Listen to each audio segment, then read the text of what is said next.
2014. And I really enjoy being with other people who are talented.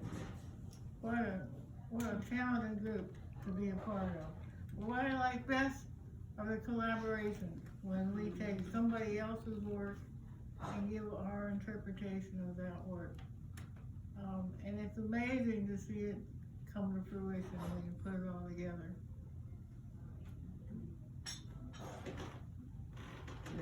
Okay. I'm Marcia Bolai, and I'm a writer, and I don't have too much to say. I joined. You remember the year? No, I don't. Do you? I don't remember for me, and I don't remember for you either. It's been a while. Yes, it has. And you were president Yes. for a number of Yes. years too. Yes. Yeah. Anyway, and it's just an honor to be a part of this group. I learn so much, even every time I come. Okay.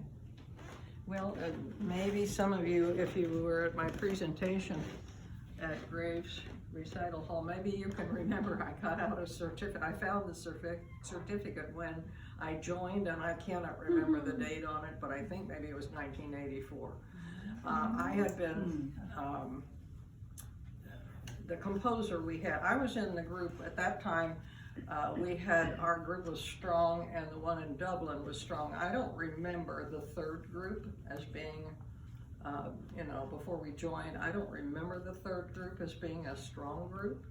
But anyway, the composer in our group, and here I'm having a senior moment, she lived on Fishinger Road and was a very great friend of mine. And she was nationally published music, and she lived, and she was after me for years to join Penn Women. And Mary Beale Carter? I did apply. Is it Mary Beale Carter? No. Mary Beale Carter? No. Say it louder. Mary Beale Carter? No, don't. No, Not okay. Mary Beale. but No, it this was is way before that. In fact, Was her name Trimble or? no, her last name starts with a B, but I'll go back to when I played with my two piano partner. We played her two piano number. We performed that, and actually I think we performed it at my house for Penn Women, because I have two pianos. And then she had a viola suite that I played with Allie Jensen, who was in the Columbus Symphony. That was a little bit before my daughter, who actually ended up playing on the same stand with Allie Jensen. Allie's been gone for some time. And I played that viola piece with Vanessa at a Penn Women program with Allie Jensen as well, earlier. And it was at a country club. It wasn't this one, and I can't remember where.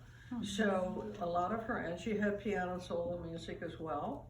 And when she passed away, there was, it was either in the front section of the art section or on the front page of the Dispatch, a picture of her at the piano. She actually passed away composing at the piano.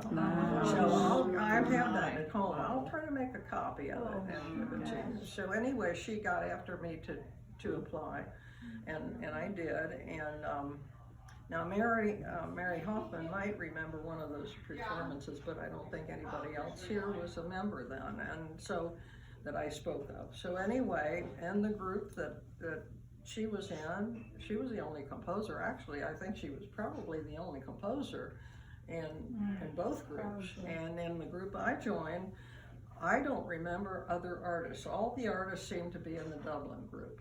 And I remember one that I actually was impressed with her painting and was very interested in her acrylic painting. But anyway, I enjoyed the group because I was in a group of many writers and editors. There were quite a few in that group, editors of different magazines, and wrote articles and so on. So that was really interesting to me because I've been around either, musicians or artists all the time. So that was different, and I liked that. So, and I wanted to tell you about something you might be interested in, especially at this season. Mary Tolbert, who was a Mentor Penn woman. Does anybody know that name? You Yes, remember her? yes, I do. And she was retired, but she taught at Ohio State for some time. And she lived south of Circleville.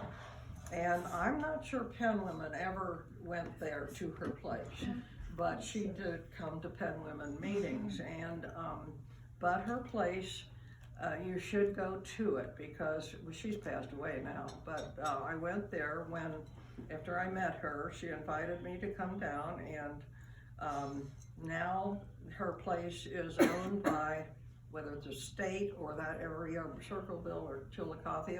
It's south of Circleville, but it keeps going, you're almost in Chillicothe. So it's called Mount Oval.